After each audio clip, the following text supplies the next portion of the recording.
કુંભારવાડાના અમર સોસાયટીમાં આવેલા સરમૈયા દાદાના મંદિરે નાગપંચમીની ઉજવણી કરાઈ। કુંભારવાડા સર્કલથી ગઢચી વડલા જતા રસ્તા ઉપર આવેલા સરમૈયા દાદાના મંદિરે છેલ્લા 112 વર્ષથી નાગપંચમીની ઉજવણી કરવામાં આવે છે।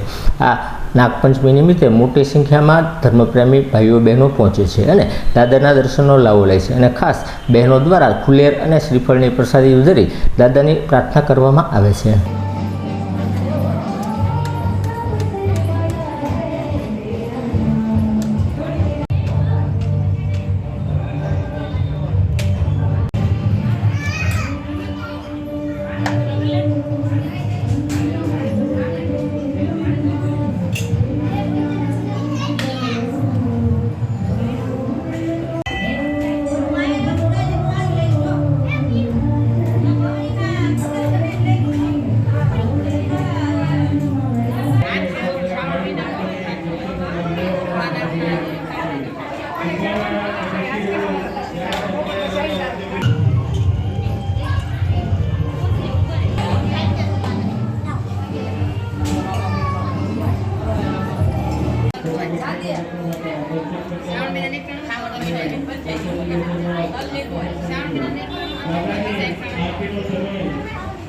Sound